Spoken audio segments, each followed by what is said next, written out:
CSK management முதுகுல குத்தி துரோகம் பண்ண டாப் 3 ஃபேமஸான பிளேயர்ஸோட லிஸ்ட்டை இந்த வீடியோல பார்க்க போறோம். நம்பர் 1 சுரேஷ் ரெய்னா. இவரை பத்தி என்னங்க சொல்ல, இப்போ வரைக்குமே சிஎஸ்கேக்காக அதிக ரன் அடிச்ச பிளேயர்னா அது சுரேஷ் ரெய்னா தாங்க. 5500 ரன்களுக்கு மேல அடிச்சு கொடுத்திருக்காரு. 2010-2011 ஐபிஎல்ல சிஎஸ்கே கப் அடிக்கிறதுக்கு மிக முக்கிய காரணம் சுரேஷ் ரெய்னா தாங்க. அதோட 2018 ஐபிஎல்லுமே நல்லா பெர்ஃபார்மன்ஸ் பண்ணியிருந்தாரு. கம்பேக் சீசன்ல சிஎஸ்கே கப் அடிக்கிறதுக்கும் உறுதுணையா இருந்தாரு.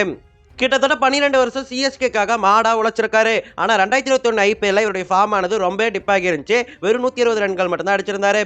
அதோட அந்த 2021 ஐபிஎல்ல சிஎஸ்கே நிர்வாகம் கூட நிறைய பிரச்சனைகள் பண்ணியிருந்தாரு.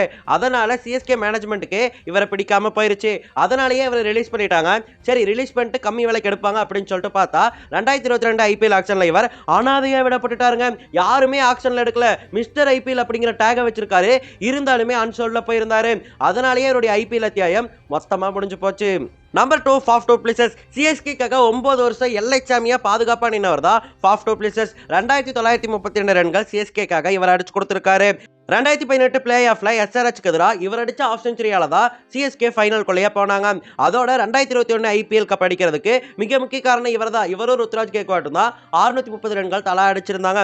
அதனால தான் அந்த வருஷம் சிஎஸ்கே கப்பும் அடிச்சிருந்தாங்க. இருந்தாலுமே அதுக்கு அடுத்த சீசனே இவரை கழட்டி விட்டுட்டாங்க சிஎஸ்கே. ஏன்னே தெரியலங்க.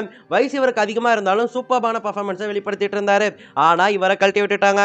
இது மிகப்பெரிய சோகத்தை சிஎஸ்கே வட்டாரத்துக்குள்ள ஏற்படுத்தி இருந்துச்சு அந்த ஒரு காலகட்டத்தில்.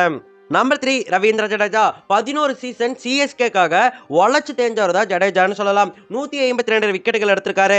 94 கேச்சஸ் எடுத்து கொடுத்திருக்காரு. 2350 ரன்களுக்கு மேல அடிச்சு கொடுத்திருக்காரு. இப்படியாக சிஎஸ்கேக்காக எல்லா தருணங்களையும் ஜெயிக்க வைக்கிறதுக்கு உதவுனவர் தான் ரவீந்திர ஜடேஜான்னு சொல்லலாம். 2023 ஐபிஎல் ஃபைனலை யார் மறப்பா? கடைசி 2 பாலுக்கு 10 ரன் இருந்தப்போ அதையும் அடிச்சு கொடுத்து ஜெயிக்க வச்சவர் தான் ரவீந்திர ஜடேஜா. 2018 கம்பேக் சீசன்லயுமே கப்படிக்க ஜடேஜா உறுதுணையா இருந்தாரு. 2021 கப்படிக்கிறதுக்கும் மிக முக்கிய காரணமா இருந்தாரு. இப்படிப்பட்ட பிளேயரை சஞ்சு சாம்சனுக்காக ராஜஸ்தான் ராயல்ஸ் கூட ட்ரேட் பண்ணிட்டாங்க சிஎஸ்கே. சோகமா கிளம்பி போயிருக்காரு ராஜஸ்தானுக்கு ரவீந்திர ஜடேஜான்னு சொல்லலாம். ஏன்னா அஸ்வின் கூட நடந்த ஒரு இன்டர்வியூல அவர் என்ன சொல்லியிருப்பாருன்னா, சிஎஸ்கேனா என்னன்னு கேட்கும்போது ஃபேமிலி அப்படிங்கிற வார்த்தையை சொல்லியிருப்பாரு. அப்படி இருந்த ஒருத்தரை ஃபேமிலி விட்டே விரட்டி அடிச்சிருக்காங்க சிஎஸ்கே. இவங்க மட்டும் தானு கேட்டிங்கன்னா இல்லை, இன்னும் நிறைய பேர் இருக்காங்க. அஸ்வினை நாம கணக்கில் எடுத்துக்க முடியாது.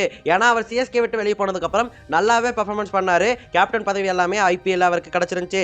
அதே போல் பத்ரிநாத் அவர்கள் ஃபார்ம் இழந்ததுக்கப்புறம் தான் சிஎஸ்கே விட்டு போனார். இன்னும் சில பேர் இருக்காங்க. அவங்க யாருன்னு தெரிஞ்சவங்க மறக்காம கமெண்ட்ல சொல்லுங்க.